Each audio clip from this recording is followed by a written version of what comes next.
Dharma talk. A true practitioner does not see the faults of the world. Respectfully paying homage to the Venerable Sangha. Dear devoted Buddhists from near and far. Today we gather to contemplate a profound teaching in Buddhism. A true practitioner does not see the faults of the world.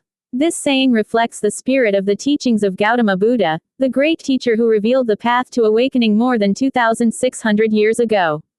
If understood superficially, one might think that a practitioner cannot distinguish right from wrong. However, in truth, this teaching carries a very deep meaning about the mind of practice and wisdom. Today we will examine this teaching from several perspectives to better understand the path of cultivation.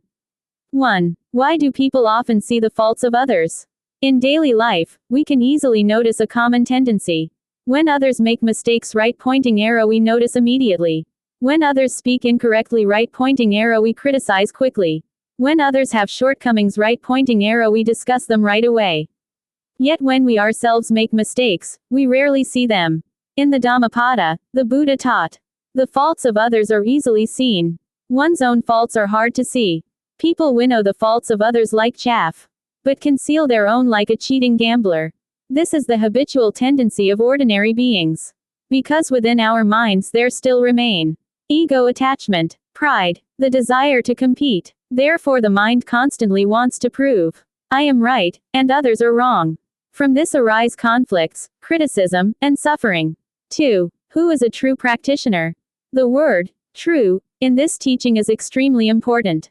Not everyone who shaves their head, wears monastic robes, recites many sutras, lives in a temple, can automatically be called a true practitioner. A true practitioner is someone who frequently reflects on their own mind, recognizes their own shortcomings, transforms greed, anger, and ignorance, cultivates compassion and wisdom. The ancient masters often said, to practice is to correct oneself. Correct what? Correct our own mind. Without transforming ourselves, practice becomes merely external form. 3. What does not seeing the faults of the world really mean? This teaching has 3 profound levels of meaning. First level, not delighting in speaking about others' faults. A sincere practitioner does not enjoy discussing the faults of others. Because speaking of others' faults, right pointing arrow, generates anger. Judging others, right pointing arrow, generates arrogance. Talking about gossip, right pointing arrow, disturbs inner peace. In the Sarangama Sutra, it is implied that if a practitioner still enjoys seeing the faults of others, their mind is not yet pure. Therefore Zen masters often say, seeing others' faults is itself our own fault. Second level, seeing but not attaching. A practitioner still understands right and wrong. However, they do not hate, do not judge harshly, do not compete. They understand that people act according to habitual tendencies, karma, ignorance. For example, when seeing someone angry, right pointing arrow, the practitioner thinks, this person is suffering. When seeing someone greedy, right pointing arrow, the practitioner thinks, they are covered by ignorance. Thus compassion arises instead of anger. Third level, seeing the Buddha nature in everyone. According to the teachings of Gautama Buddha, all beings possess Buddha nature. Because of ignorance, afflictions, karmic habits, this Buddha nature has not yet manifested. Therefore a true practitioner looks at everyone with respect, understanding, compassion. 4. The harm of constantly seeing others' faults. If someone constantly focuses on the faults of others, 4 major obstacles arise in practice. 1. The mind loses purity. Thinking constantly about others, right pointing arrow, the mind becomes restless. 2. Arrogance grows. The mind begins to think, I am better than them. This is a serious obstacle on the spiritual path. 3. Time for practice is wasted.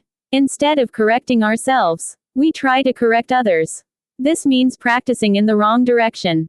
4. Negative speech karma. Speaking about others' faults often creates gossip, conflict, loss of merit. 5. The mindset of a true practitioner.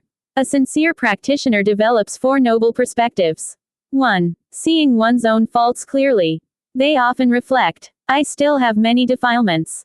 Thus humility naturally arises. 2. Seeing others with compassion. They understand that when people make mistakes, it is often because of suffering, ignorance. Therefore compassion arises. 3. seeing the impermanent nature of life. Everything is subject to arising, passing away, constant change. Thus they do not cling. 4. Seeing Buddha nature in all beings. Because of this understanding, they respect all people.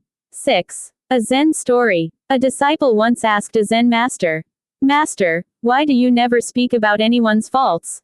The master smiled and replied, "I am busy correcting myself. So I have no time to correct others." A simple answer, yet it reveals the essence of true practice. Conclusion. Dear Dharma friends, the path of practice is not about searching for the faults of the world, but about illuminating our own minds. When the mind becomes pure, the world also appears pure. Let us conclude with a short verse. Reflect deeply upon your mind. Do not judge the faults of the world. With compassion toward all beings, the golden path of truth appears. Homage to Gautama Buddha. Folded hands.